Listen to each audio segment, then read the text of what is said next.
Yeah, it is going to be busy. Keep it tuned right here to WATE for the latest. Now, 6 months after a West High School student was hit by a car while crossing Sutherland, Vision Zero has made improvements to the road to protect future pedestrians. According to Vision Zero, the student did everything right, but even with the walk signal on, he still suffered injuries her mother tells us will impact her for the rest of her life.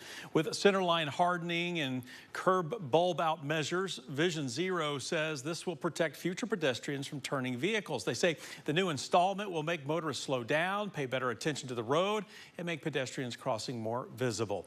And as someone who lives just across from the Sutherland and Tobler intersection, one Knox County resident agrees. I think it causes people to pause for a moment.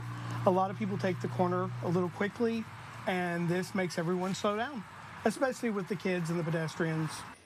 You know, he told us he has witnessed many close calls at this intersection before and says the installation of the rubber curbing would protect people crossing the roadway. Well, this just in, a missing Oak Ridge man at the center of a silver alert has just been found dead. You know, we've been following the search for 63-year-old John Thomas since Saturday. Again, this is just in. He has now been found dead. As we mentioned, no other information has been released.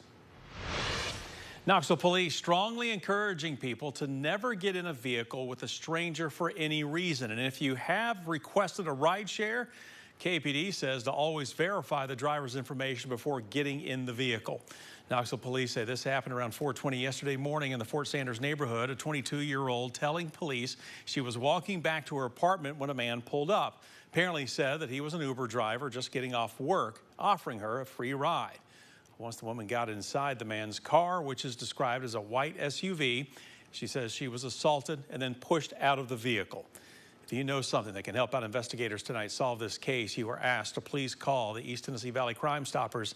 That number, 865-215-7165. Town of Dandridge is looking to expand its urban growth boundary to include exits 412 and 415 along I-40, as well as an area south of town. Now, we're told this all started due to a request to bring sewer lines out to the area of exits 415 and 412. But in order for this to happen, the town has to expand that urban growth boundary. This means that if someone within the boundary wanted to be annexed, they could. Now, we are told the new proposed boundary area covers roughly 8 square miles of land. Now, this afternoon, we spoke with the town administrator in Dandridge about how long this could take, and he says, well, it's not going to happen overnight. This is a very long, time-intensive process. The state mandates how the process has to go, and so it started with reconvening the Urban Growth Boundary Committee, and then so there were 2 public meetings held. Chris Shockley, who you just heard from, told us the process could take 12 to 14 months from the time the committee reconvened to when the plan will be presented to County Commission. Now, we're going to have more from Shockley coming up for you tonight at 11 o'clock.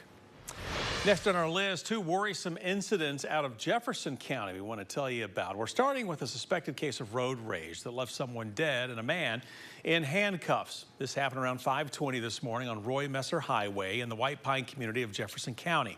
Police telling us 20-year-old Jordan Price of White Pine was shot by 59-year-old Derwin Wiles of Newport with a .40 caliber handgun. Now, we're told Price was taken to the hospital but was pronounced dead at 6 a.m. Wiles is charged with voluntary manslaughter tonight. And we're learning about what Jefferson County Sheriff's deputies are calling a weekend crime spree. Tonight, one person is recovering from being stabbed after 2 young people have now been arrested. The Sheriff's Office says this started Saturday with 2 juveniles breaking into Ebenezer Methodist Church in Talbot.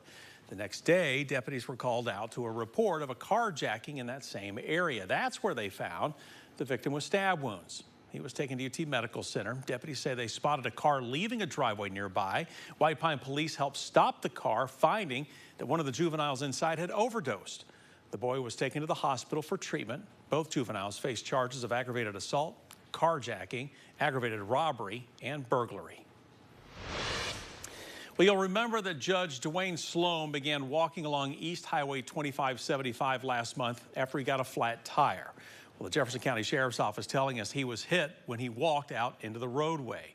Judge Sloan's autopsy lists his cause of death as multiple blunt trauma. What happened ruled as accidental. Now, we obtained the report today. In addition to having alcohol in the system that we're now learning, we're told he also had amphetamine. Amphetamine is a central nervous system stimulant used in the treatment of narcolepsy, obesity, and attention deficit hyperactivity disorder.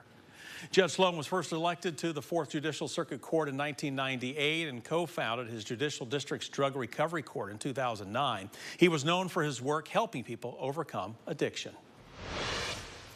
Tonight, we are learning that a new gun plant is coming to Andersonville. An application submitted to the Anderson County Board of Zoning Appeals, which has already been approved, lists an address along Mountain Road, which is right off of Norris Freeway. The application was submitted on behalf of IWI US, a privatized small arms division of Israel Military Industries, which collaborates with the Israel Defense Forces. Among other things, the application says this facility would be used for manufacturing, production, and assembly, as well as ammunition storage. Now, we're told this is a $20 million investment that will create around 80 jobs.